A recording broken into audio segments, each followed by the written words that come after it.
بسم اللہ الرحمن الرحیم وصلی اللہ علی النبی الکریم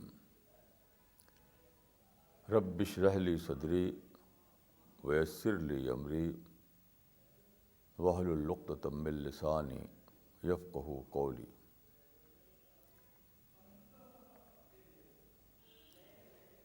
The theme for the present topic is Islam in history.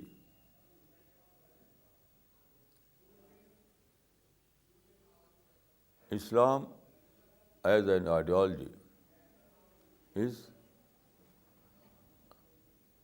an eternal phenomenon.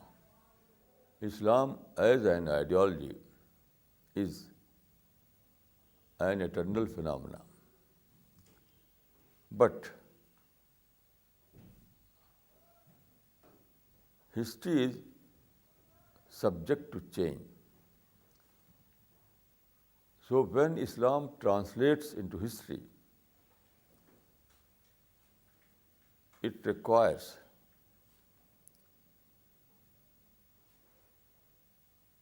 redefining. It requires always redefining and reapplying.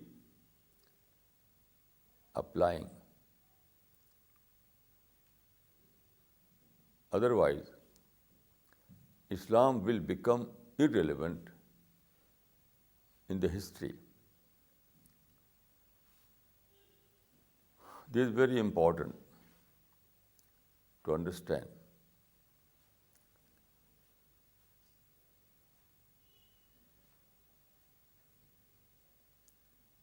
This is well described in Quran and Hadith. You know, there is a institution called ijtihad. Ijtihad means reapplication or redefinition of that eternal phenomenon.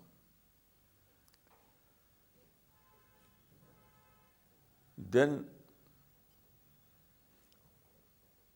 the Prophet of Islam has said,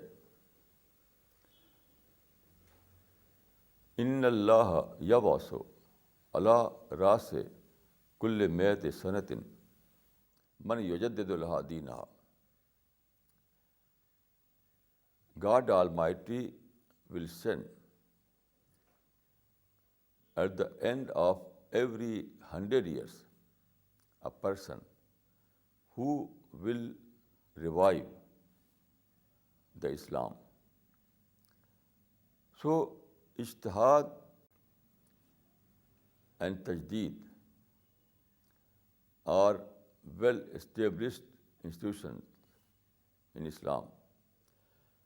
And purpose of this institution is to find adjustment between Islam as an ideology and Islam as a practice.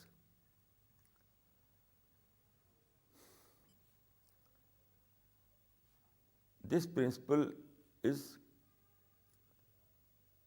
present in the Quran itself. You know, at one side, Quran tells us that kullan hadayna wa nuhan hadayna. We gave guidance to all the prophets. We gave the same guidance to all the prophets. Then there is another verse in the Quran that tells us that لِكُلٍّ جَعَلْنَا مِنْكُمْ شِرَةً وَمِنْهَاجًا. It means that to every prophet there was different law and different minhaj. Minhaj means method. So according to the Quran, there are two different aspects of Islam. One is called ad-Din. According to the chapter Ash-Shura, one is called ad-Din. Then the second is called minhaj. Ad-Din means the ideology of Islam or theoretical system of Islam.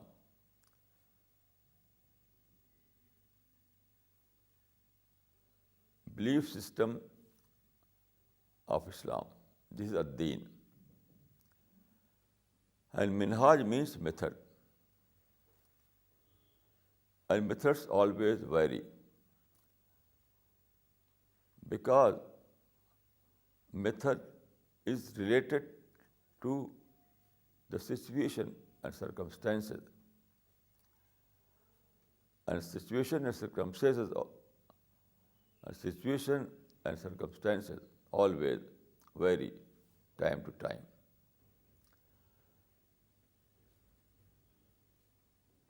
So this difference is very important.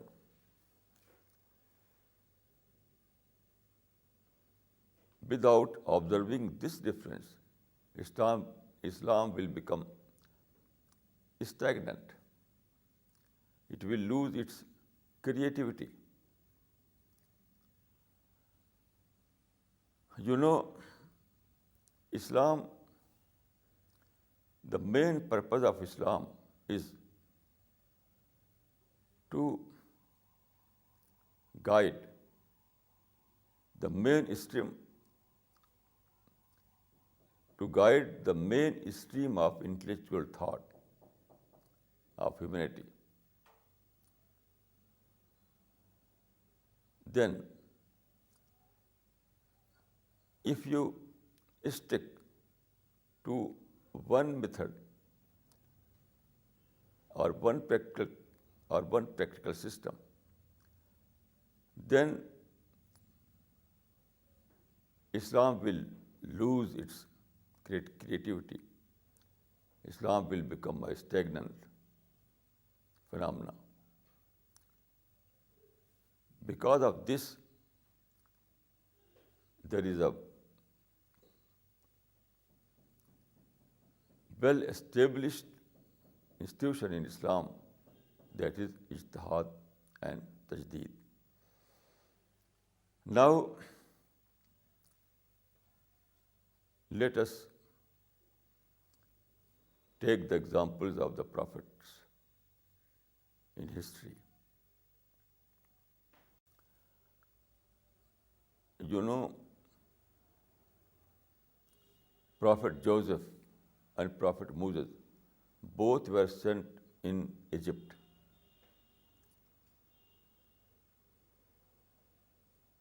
When Prophet Joseph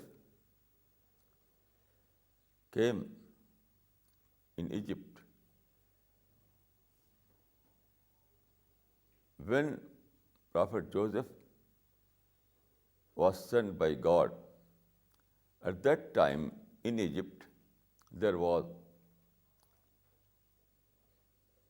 a ruling family that is called in history Hyksos kings. So at that time Hyksos kings were the ruler of Egypt. Hyksos kings were mushrik, idol worshippers. But the Prophet Joseph accepted an offer from this mushrik king.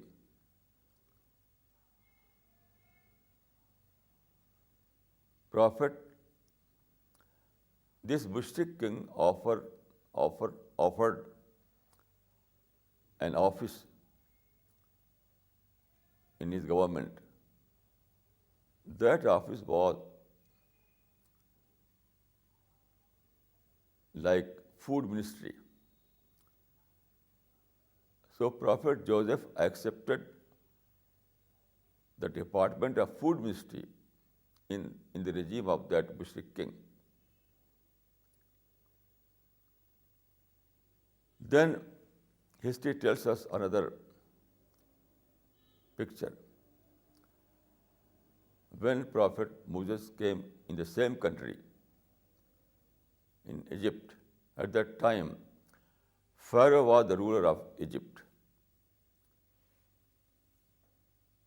Pharaoh was again a Mushrik king. But now we see the picture was quite different.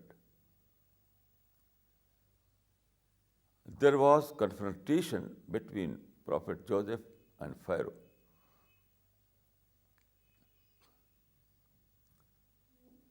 Prophet Moses never accepted any office in the regime of Pharaoh. Instead, there was a confrontation. This confrontation led to the extent that God Almighty destroyed Pharaoh and his army completely. And then Moses left Egypt and settled in Sinai. Here you can see that country is the same, but between two prophets there is a difference. Although their religion was one and the same, they were believing the same deen. Both were revealed the same Deenullah, religion of God. But as far as the method is concerned, both adopted different method, different minhaj. Then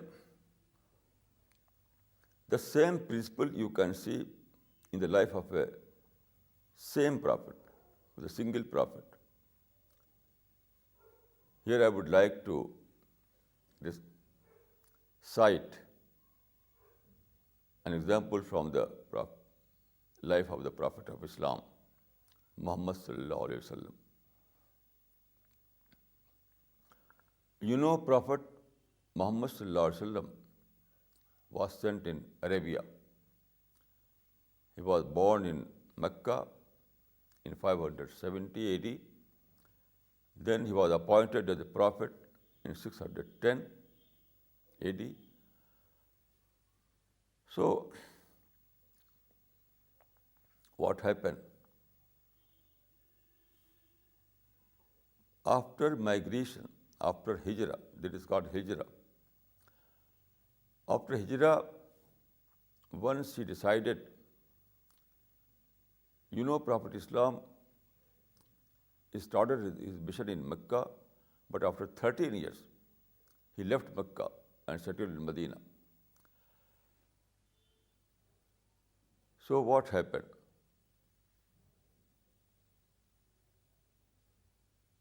In 9th century, no, in 6th century of Hijrah calendar,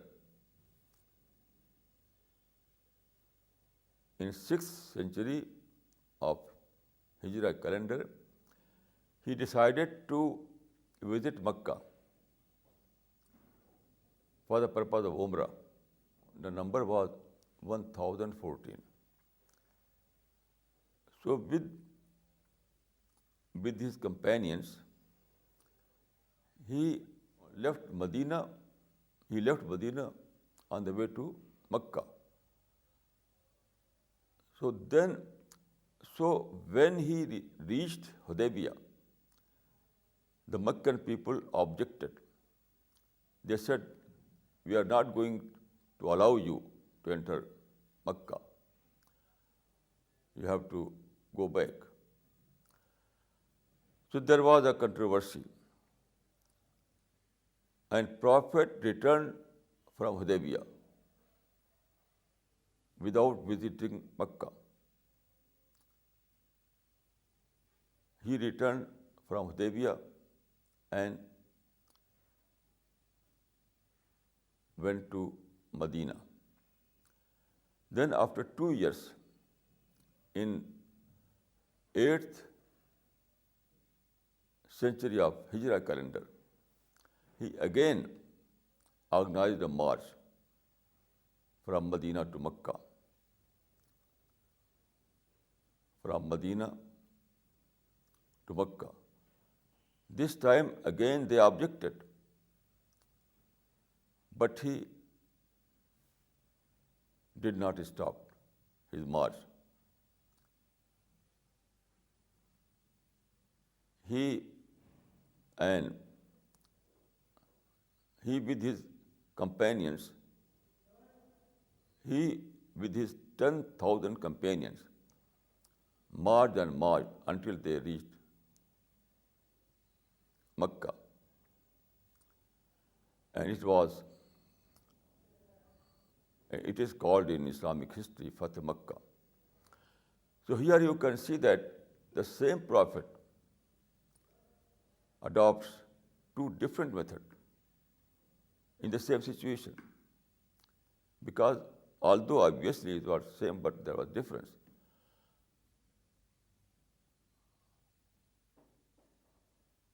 So although Prophet was having the same deen, same religion, same ideology, but he adopted different method in both the situation. This is a very important part of Islam when we try to understand Islamic history. Then I will give you some more detail of the subject. You know, the Prophet started his mission as dawah work in 610. Then there were then he included some more events in his mission. First was dawah work, then there was hijrah, then there was jihad, then there was qital, and in the last there was victory. He was able to occupy Mecca. So here you can see that there is a gradual development. Dawah, hijrah, jihad, qital, and victory. Here you can see a gradual development from the beginning up to the end. Generally, Islamic scholars take it as an permanent Islamic method. Almost all books depict this as a prophetic method. So Muslim mind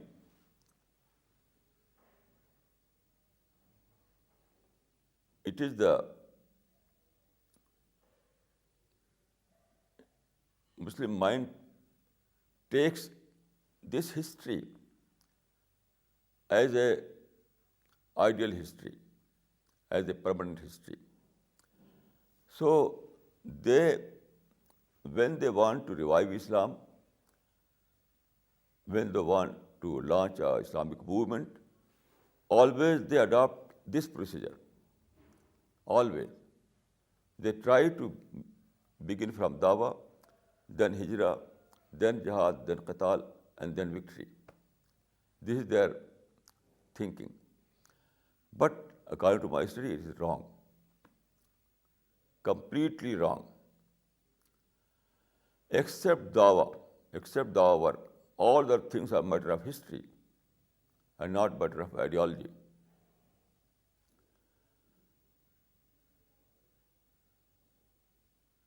In Islam, dawa work, or in Arabic you can say dawa fi sabilillah, dawat fi sabilillah. So in Islam, dawa is a permanent feature, but all other things are relevant, all other things are irrelevant. So dawa is real part of Islamic process, and hijrah and jihad and qital and victory, all these things are relative part of Islamic movement. This is very important.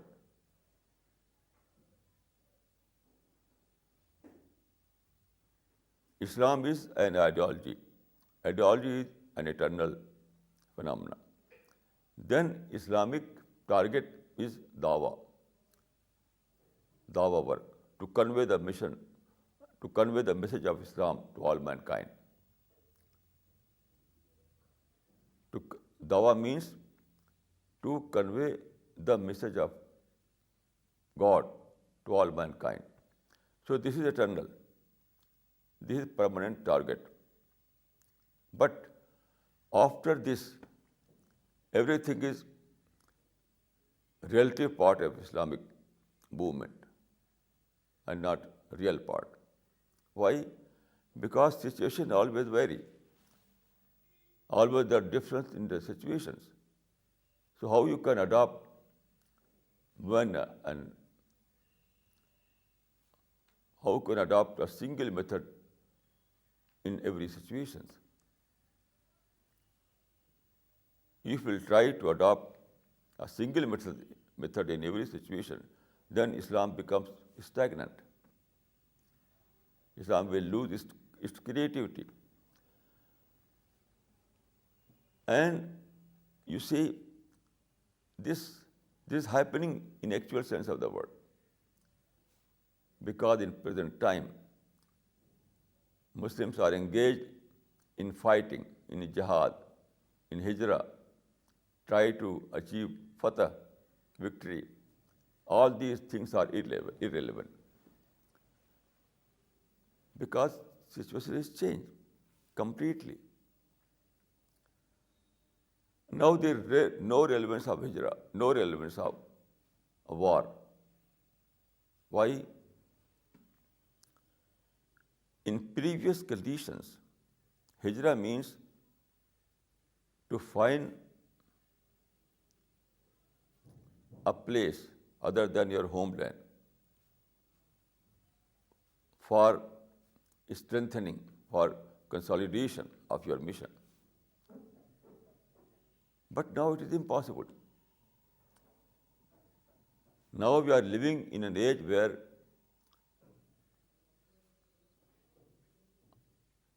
all the nations have adopted the modern concept of nationalism.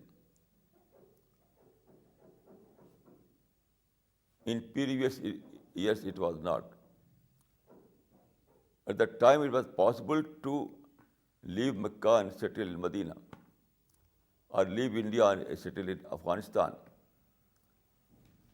or leave Arabia and settle in Africa. At that time, it was possible. Now, hijrah concept has become irrelevant because we are living in the modern concept of nationalism. Nationalism, in the framework of nationalism, all these things are untenable.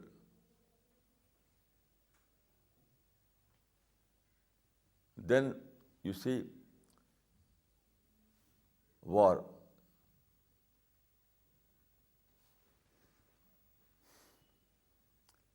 we are living in an age where now we are living an age of what is called weapons of mass destructions. Weapons of mass destructions. So war is simply untenable, because now war is a boomerang drama. Any war will destroy both the parties. You know, Hitler was the greatest master of war. He fought a great war, but in the end, what happened in the end?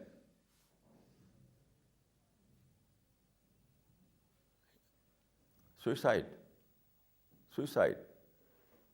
At the suicide, he said that now there is no relevance of war. Because if you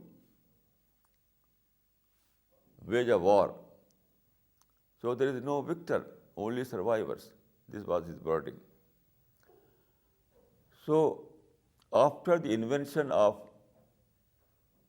weapons of war, now after the invention of weapons of mass destructions, war has become irrelevant. Irrelevant. So how you can repeat that method in this changing situation?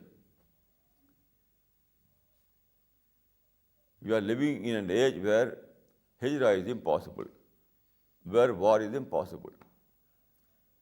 Even victory is impossible. So we have to redefine the concept of movement.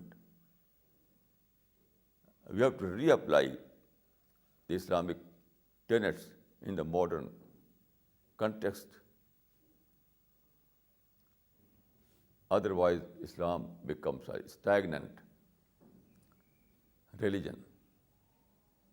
Islam will lose its creativity. As I have said that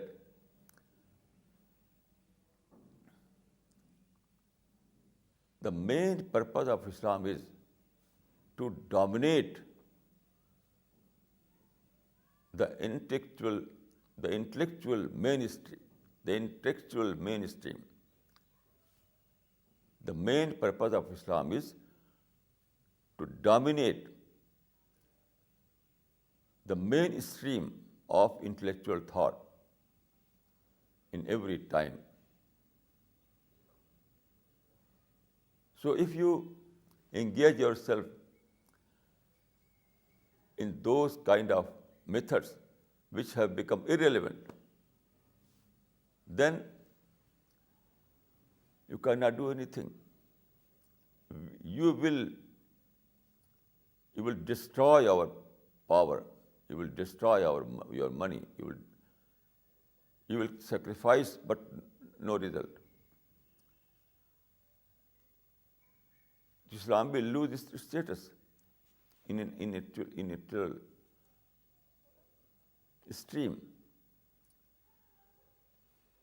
The first concern, the supreme concern of Islam is to maintain its intellectual supremacy.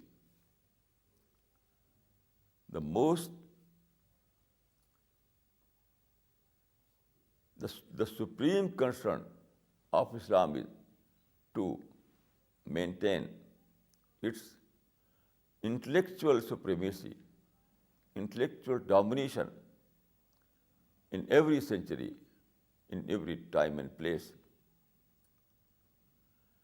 So you have to avoid all those things. You have to change in your method. You have to reassess You have to redefine, you have to reapply.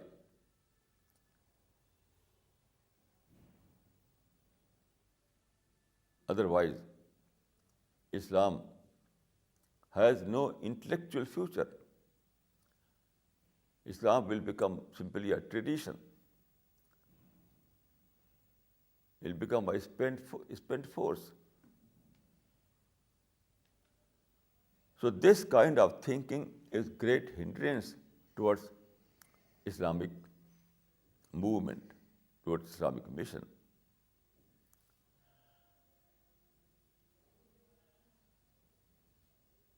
We have to reassess the whole situation.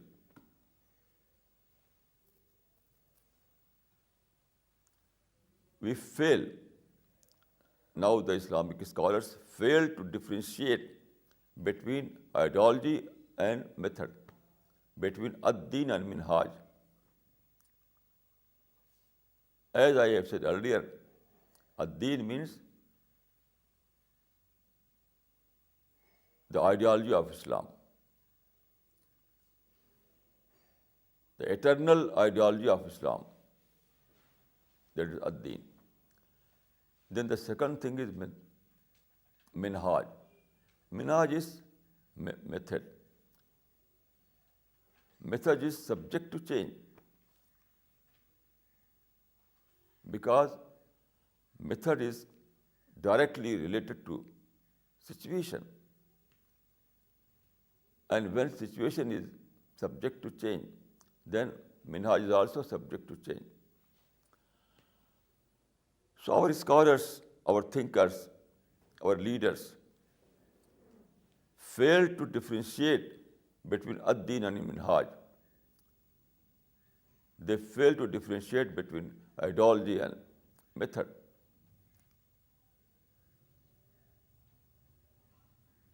They try to apply the same minhaj in the changing situation.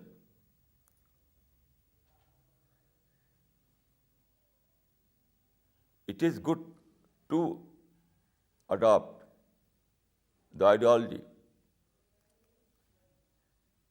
in every. Ideology is relevant in every situation. Just like sunlight. Sunlight is relevant to every situation. Sunlight is relevant to every situation, every country, in every time and place. So is the case of Islamic ideology. The ideology of Islam is a permanent phenomenon, is an eternal phenomenon.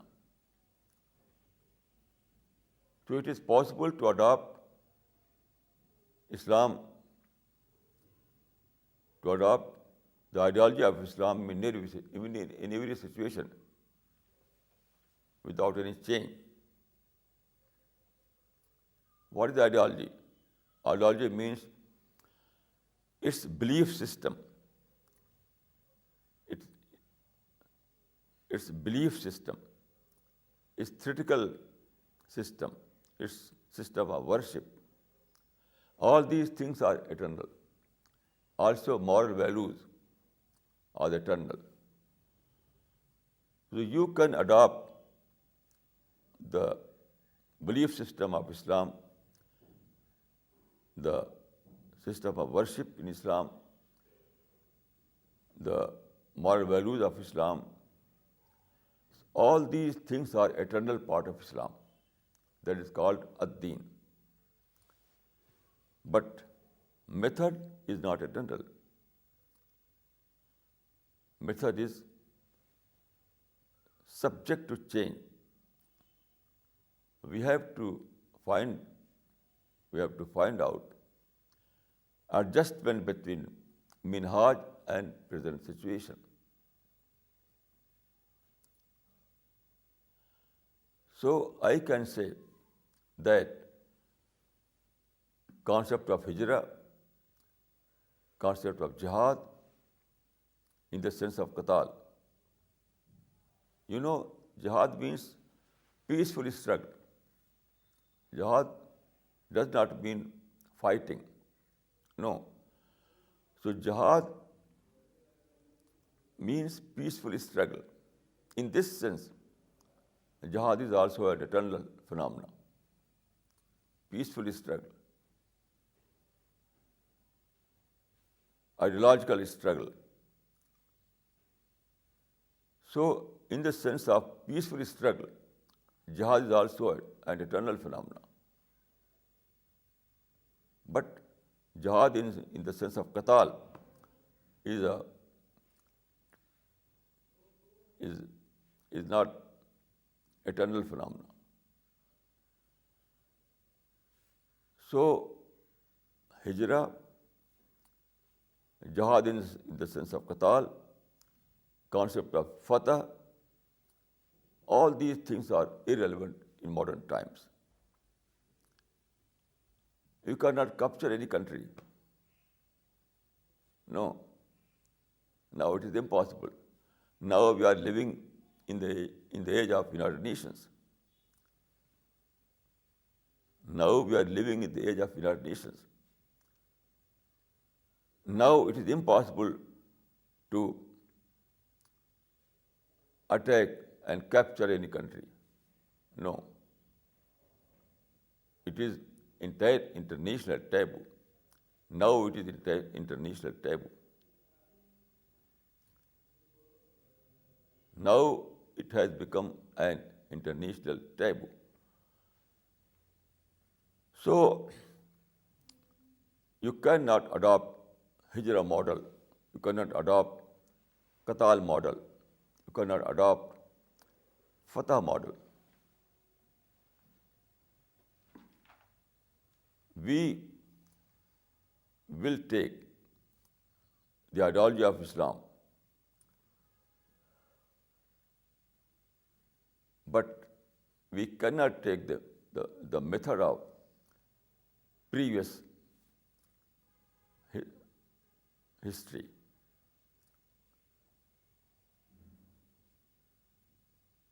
Dawa, peaceful dawa work. Jihad means peaceful dawa work. Quran says, وَجَاهِدْهُمْ بِهِ جَهَادًا كَبِيرًا. In this verse, you can find a definition of jihad, true jihad. So true jihad is peaceful dawa work. It is an eternal commandment. Peaceful dawa work is an eternal commandment by God. But all other things are temporary, and now they are irrelevant in our present time. So we have to reassess, otherwise we'll find ourselves in a blind alley. We will become directionless people. And the same is happening at present. The time is now to reassess the whole matter, to revise all our activities, to replan our future action.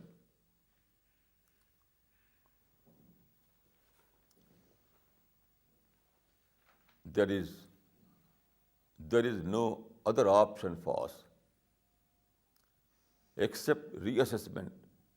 There is no other option for us in present situation.